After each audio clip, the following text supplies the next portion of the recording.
Hello दोस्तों, क्या हाल है। तारीख आज 5 सितंबर 2025, वार शुक्रवार, हिंदी तिथि त्रयोदशी। और आइए बात करते हैं आज के मुख्य समाचार में देश भर की तमाम बड़ी खबरों पर नजर डालते हैं।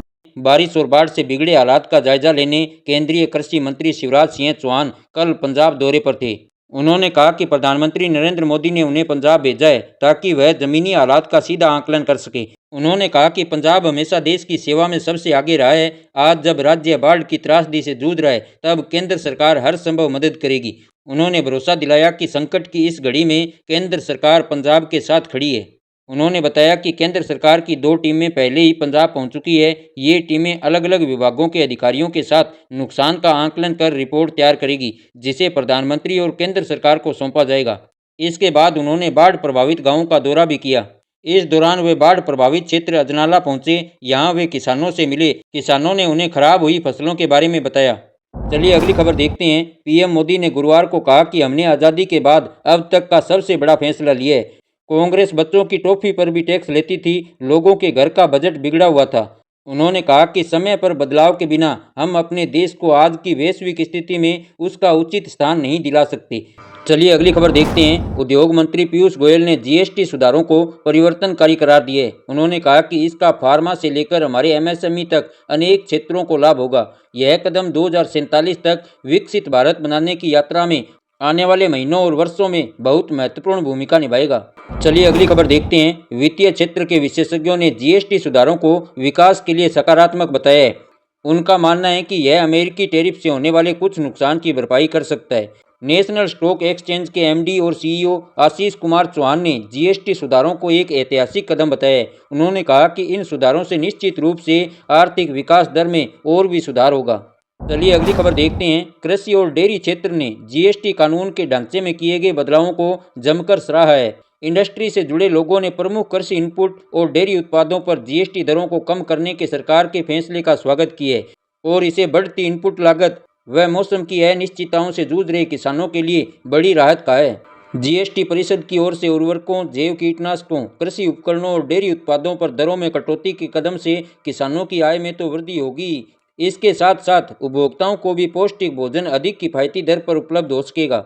चलिए अगली खबर देखते हैं। देश में जीएसटी सुधारों पर सियासी बयानबाजी भी तेज हो गई है। पूर्व केंद्रीय वित्त मंत्री और कांग्रेस के वरिष्ठ नेता पी चिदम्बरम ने केंद्र सरकार की तरफ से हाल ही में घोषित जीएसटी दरों में कटौती का स्वागत करते हुए सरकार पर तीखा हमला बोला है। उन्होंने कहा कि सरकार ने 8 साल बाद अपनी गलती मान ली है, लेकिन इस लंबे समय में गरीबों और मध्यम वर्ग को निचोड़ कर रख दिया है। चलिए अगली खबर देखते हैं। इटली के दिग्गज फैशन डिजाइनर और अरबपति अरमानी ब्रांड के मालिक जियोर्जियो अरमानी का 91 वर्ष की आयु में निधन हो गया। अरमानी एक प्रतिष्ठित व्यवसायी भी थे। उनकी कंपनी हर वर्ष 2 बिलियन पाउंड से अधिक का कारोबार करती थी।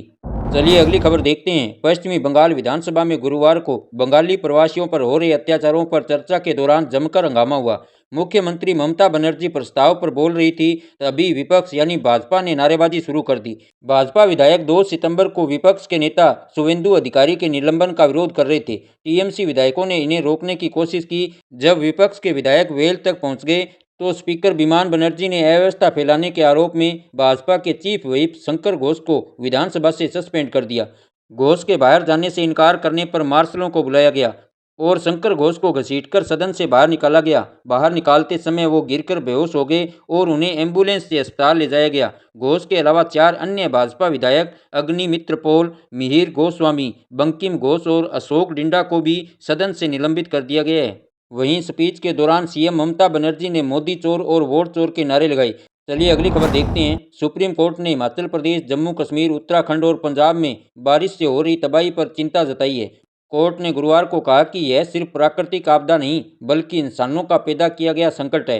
कोर्ट ने कहा कि पहाड़ों पर अवैध कटाई ने प्रकृति को क्रोधित कर दिया है और अब वह बदला ले रही है। इसके साथ ही कोर्ट ने केंद्र और इन 4 राज्यों समेत राष्ट्रीय आपदा प्रबंधन प्राधिकरण, पर्यावरण मंत्रालय और राष्ट्रीय राजमार्ग प्राधिकरण को नोटिस भेजकर 3 हफ्तों में जवाब मांगा है।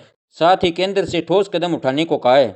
चलिए अगली खबर देखते हैं। मणिपुर में जारी जातीय हिंसा के बीच गुरुवार को कुकी जो काउंसिल राष्ट्रीय राजमार्ग 2 को पूरी तरह से खोलने को तैयार हो गई है। अब इस मार्ग से लोगों और जरूरी सामान की आवाजाही बिना रुकावट हो सकेगी।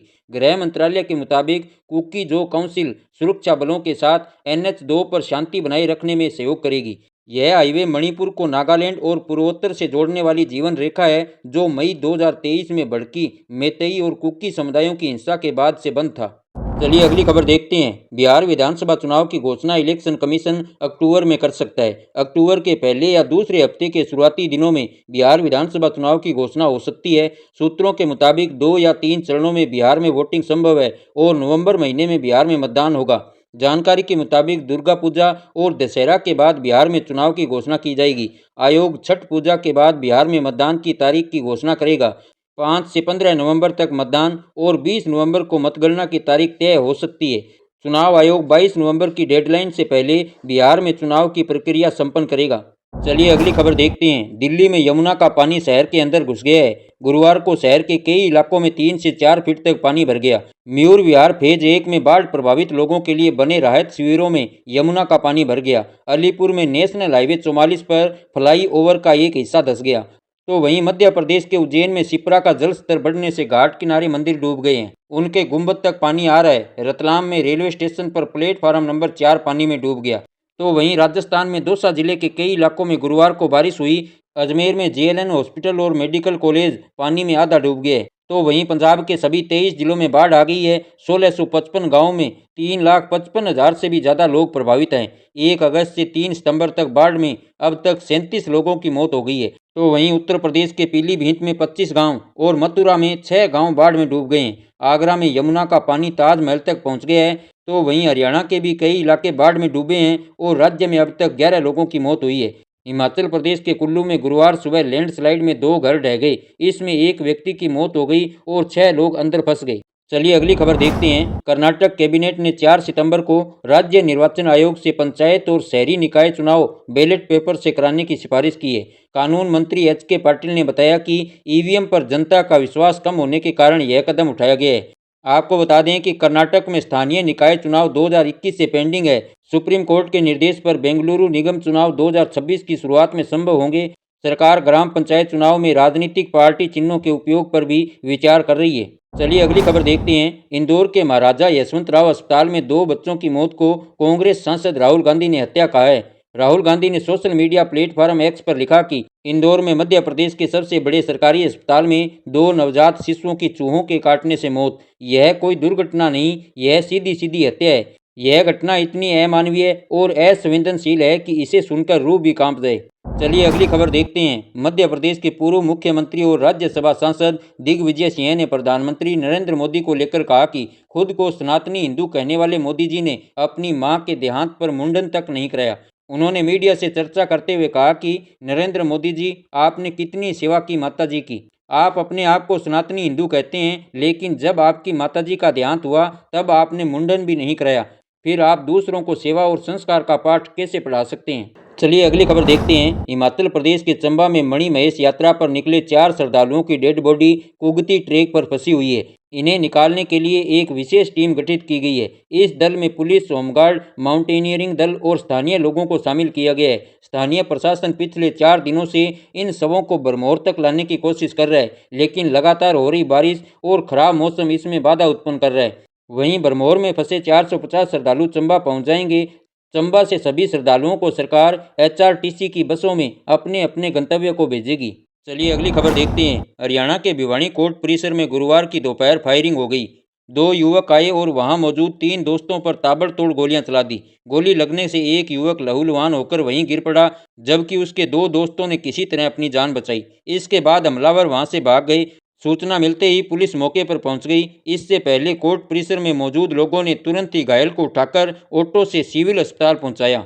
चलिए अगली खबर देखते हैं। गुजरात में सूरत के अल-थान इलाके में लूम्स फैक्ट्री मालिक की पत्नी ने 2 साल के बेटे के साथ आत्महत्या कर ली। महिला ने पहले अपने बेटे को 13वीं मंजिल से फेंका और उसके 12 सेकंड बाद खुद भी छलांग लगा दी।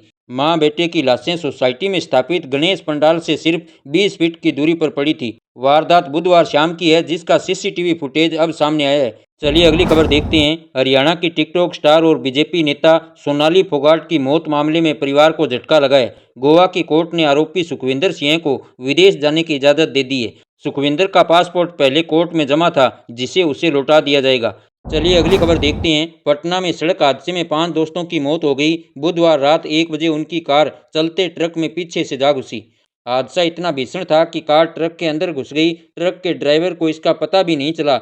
वह कार को घसीटते हुए 25 मीटर तक दूर चला गया। सूचना मिलने पर मौके पर पुलिस पहुंची और गैस कटर से कार को काटकर सभी शवों को निकाला गया। चलिए अगली खबर देखते हैं। हरियाणा में इस बार मानसून आफत बनकर टूट रहा है। प्रदेश से गुजरने वाली लगभग सभी नदियां उफान पर है। पहाड़ों पर बरसात की वजह से यमुना नदी लगातार 60 घंटे से खतरे के निशान से ऊपर बह रही है। 11 जिलों में 1932 से अधिक गांवों में जल भराव की नौबत आई है और 70 से ज़्यादा मकान ढहने या उनमें दरारें आने की सूचना है। हरियाणा में 76,000 से ज़्यादा किसानों की ओर से लगभग 4,68,000 एकड़ फसल को बरसात या जल भराव से नुकसान होने का दावा किया गया है। हालांकि सरकार अभी वेरिफिकेशन के बाद ही आंकड़ा जारी करेगी। बरसात से जुड़े कारणों की वजह से अब तक 18 मौतें हो चुकी है। हरियाणा के 11 जिले ऐसे हैं जहां बारिश से सबसे ज़्यादा नुकसान पहुंचा है। इनमें अंबाला, यमुनानगर, कुरुक्षेत्र, करनाल, सोनीपत, सिरसा, फतेहाबाद, हिसार, गुरुग्राम, नूंह व फरीदाबाद जिले शामिल है। चलिए अगली खबर देखते हैं। गुरुग्राम में लंबे समय के इंतजार के बाद अब पुराने शहर को मेट्रो से जोड़ने का काम शुरू होने जा रहा है। 5 सितंबर को केंद्रीय मंत्री मनोहर लाल और सीएम नायब सिंह सैनी मेट्रो विस्तार के प्रोजेक्ट का भूमि पूजन करेंगे। इसके बाद विधिवत रूप से मेट्रो निर्माण कार्य शुरू हो जाएगा। इस प्रोजेक्ट का काम गुरुग्राम मेट्रो रेल लिमिटेड यानी GMRL द्वारा पूरा किया जाएगा। इस प्रोजेक्ट के पूरे होने से पुराने शहर में रहने वाले लोगों का मेट्रो में सफ़र करने का सपना साकार होगा।